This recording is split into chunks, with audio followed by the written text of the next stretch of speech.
It was her first day. The morning sun rose gently over Crest Hill High School as the students gathered in the courtyard for the daily assembly. Teachers lined up near the stage, eyes scanning the crowd for troublemakers. It was a routine everyone was used to, except for one. Asterisk. She stood slightly apart from the other slim, dressed in a neat white blouse tucked into navy slacks, holding a clipboard close to her chest like a shield. Her name was Miss Rivera, a new literature teacher, fresh out of grad school. Young, calm, and composed, she had soft brown eyes and a quiet confidence that didn't scream for attention. But it was her first teaching job. She knew that teenagers could be crueler than any thesis review board she'd ever faced. Asterisk. She took a deep breath as Principal Wesson introduced her. "Let's welcome Miss Rivera, our new English teacher," he said, waving a hand toward her. A polite clap rippled through the student body, but not all applause was genuine. Asterisk in the far left corner, a small group of seniors exchanged smirks. Among them was Mason Trigzek, captain of the soccer team, tall, arrogant, and known for mocking teachers, especially young ones. With him were his usual followers, Bryce, a wiry troublemaker, and Dina, who laughed at anything Mason did. No matter how cruel. Asterisk. Mason leaned toward his friends, pretending to whisper but loud enough for those around him to hear. "Hope she teaches better than she dresses," he said with a chuckle. The group burst out laughing. Asterisk. Miss Rivera heard it. Everyone did. Asterisk. She didn't flinch. She stood tall, nodded politely, took her place. But that moment set the tone for the days to come. The bullying started subtly. Giggles when she wrote on the board. Fake yawns during her lectures. "Notes past that," said Miss Robot, or try smiling for once. Still, Miss Rivera never reacted. She taught with care, praised her students when they earned it, and ignored the immature attempts to shake her. But every night, alone in her apartment, she would sit on her bed and question if she was strong enough to survive this. Asterisk. "I thought they'd respect me if I stayed professional," she told her sister on the phone one night, "but they see kindness as weakness." Asterisk. Her sister only said one thing: "They don't know you yet." And that was true. No one at Crest Hill High knew about Miss Rivera's past. No one knew that at age 12, she had been the smallest girl in her class, bullied daily, until her father signed her up for judo lessons. No one knew she trained 5 days a week for 10 years, earned her black belt, and had competed in regional tournaments. No one knew that the quiet, bookish woman in front of them could drop a 200-pound opponent flat on their back in seconds. Asterisk. Because that part of her life didn't belong in a classroom. At least, not until the morning everything changed. Asterisk. It was the last Friday of the month, sports celebration day. As always, the school held a larger assembly where athletes were recognized. Mason naturally was called up with his soccer team.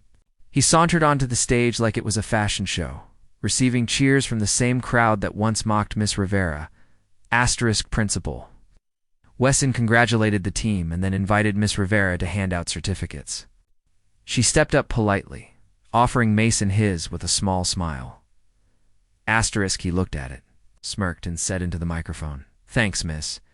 Didn't know librarians handed out sports awards now." Asterisk. The crowd laughed. The teachers tensed. Principal Wesson raised an eyebrow. Asterisk. Miss Rivera stayed calm. "I believe excellence deserves recognition, no matter the source." Asterisk. Mason wasn't done. As she turned to give out the next certificate, he whispered loudly, "Bet she couldn't run a mile. If her life depended on it." This time, the laughter grew meaner. That was it. Asterisk. Miss Rivera turned to the microphone. Her voice remained gentle but firm. "Mason, since you're clearly passionate about fitness, perhaps you'd like to demonstrate a move for the students." Asterisk. The crowd hushed. Asterisk. "What do you mean?" Mason asked, confused. Asterisk. "I coach a self-defense class on weekends," she said smoothly. "You seem interested. Would you be willing to try a simple demonstration?" Now the audience was intrigued. Mason puffed up his chest. "Yeah, sure. See what the librarians got." The stage was cleared. What happened next would be talked about at Crest Hill High for years. Asterisk Miss Rivera took off her heels and stepped forward barefoot. She stood opposite Mason, instructed him calmly. Try to grab my arm, just gently. Asterisk. Did asterisk in one swift motion too fast for most eyes to follow? Miss Rivera dropped her weight, twisted her hips, and flipped Mason straight over her shoulder onto the mat the gym teacher had hurriedly placed. Asterisk. He landed with a loud thud. Gasps echoed across the courtyard. Mason blinked, stunned, his pride more bruised than his body. He looked up at Miss Rivera in complete shock.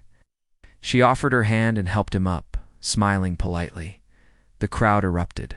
Some students cheered. Some couldn't believe it. Others just stared, jaws open. Asterisk Miss Rivera took the microphone again. I believe strength doesn't always look the way we expect it to. Sometimes it's quiet. Sometimes it's wearing flats. But it's always there. The applause this time was thunderous. From that day on, everything changed. Asterisk Mason never mocked her again. In fact, he became unusually quiet in her class. Dina avoided eye contact. Bryce dropped her class altogether. Asterisk, but more importantly, the students began to see Miss Rivera differently. They listened more, respected more, not hate. Out of fear but admiration, because she hadn't humiliated Mason out of revenge. She had made a point. Dignity can defend itself when needed. Asterisk word of the event spread beyond the school. Parents started emailing the principal, thanking him for hiring such an inspiring teacher. Miss Rivera was invited to run an after-school self-defense program, where students, especially girls, lined up to join. Asterisk. She never changed who she was. Asterisk. She still wore her soft blouses, still brought in poetry books, still gave gentle corrections. But now, her presence carried a new weight. Quiet power that everyone recognized. Asterisk. One afternoon, a shy freshman girl waited after class. Miss Rivera, she whispered, how did you know you could do that in front of everyone? Miss Rivera smiled. Because I've spent my life preparing for moments when silence isn't enough. And when the time comes, you have to be ready to stand tall, even if your voice shakes. The girl nodded, her eyes wide. And just like that, another student saw what real strength looked like. Moral of the story, asterisk strength isn't about showing off or dominating others. Real strength is calm, patient, and precise. It speaks up when it matters most, not to hurt but to teach. Rivera's story is a reminder that power doesn't have to shout. Sometimes it just flips ignorance flat on its back. Asterisk.